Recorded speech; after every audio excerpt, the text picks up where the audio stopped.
this is part 2 of section 10.4. So we learned how to kind of use the alternating series test. 2 parts show that the series is decreasing, the positive terms are decreasing, and show that the positive terms, the limit as n goes to infinity of those terms is 0. And if both of those conditions hold, then you know that the series, the alternating series, converges. And the next thing that we can actually do with the alternating series test, which is actually quite nice, is to, if we have an alternating series, as you see here, and we know it's convergent, so we can show it's convergent, then you can actually show that the partial sums, Sn, right, is bounded. The difference between the partial sum, any one partial sum, and the actual sum, S, is bounded by the nth plus 1th term.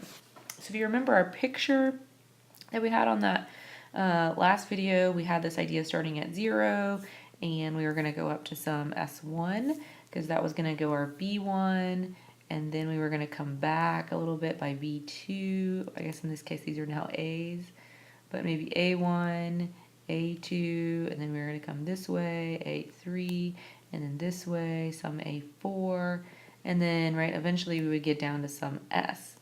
And the idea here is that the difference between, and then this was S2, and this was S3, and this was S4. And then they're saying the difference between S4 and S3, that difference between any particular, you could choose any one that you want, that's going to be bounded by the size of the next term, so A5.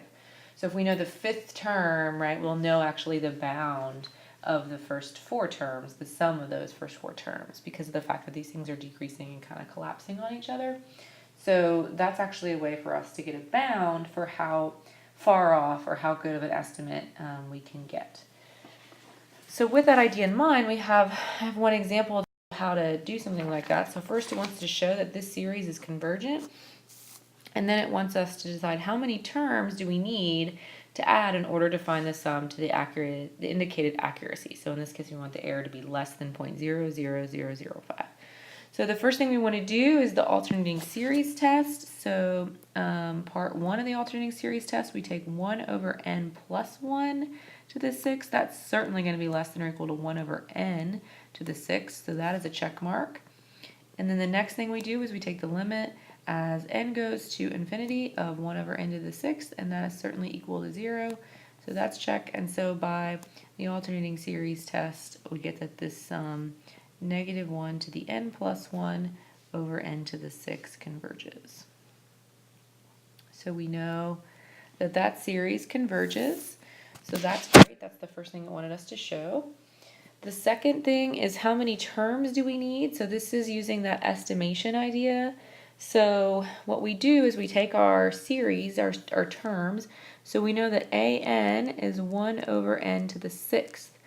And we're interested in the nth plus 1 term, which is 1 over n plus 1 raised to the 6th. So it's taking n plus 1, that's our term that we're going to look at, and plug it in where we see an n.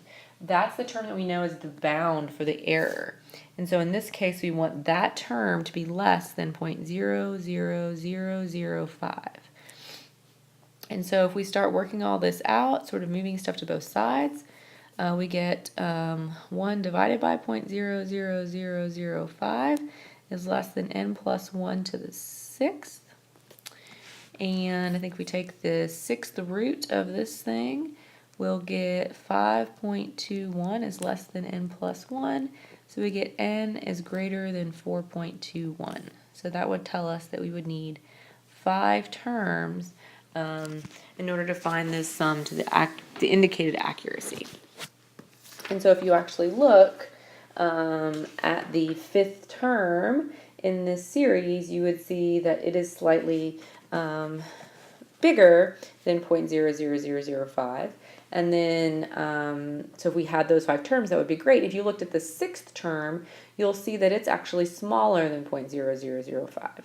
And so that's why you don't need that term added into the sum or subtracted from the sum, whatever it is at that particular point, because you're still going to be accurate to within 0.00005, because that next term that you're adding or subtracting is going to be smaller than that. And that's the idea, is that the nth plus 1th term here, the 6th term, in this case, is smaller than 0.00005. So we don't need to add or subtract it into the sum, because from then on, remember this is a decreasing series, the limit's going to 0, those terms aren't going to change our sum by more than 0.00005. So that's why we know that we can stop right at n equals 5.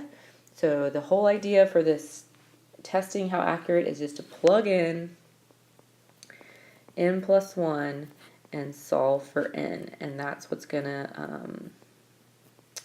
tell you how many terms you need. So you're always going to know, hey, I don't need that next term, right? The sixth term I don't need because it's going to be smaller than what I get for here, in this case, n equals 5. Don't forget to always round up in this case, because you want to include just enough terms to make sure that you're set in terms of getting the accuracy that you want. So that's the other idea from this section. So again, you have the alternating series test, you have the absolutely convergent sort of test, and then you have this sort of estimation stuff here. And those are the three big concepts from section 10.4.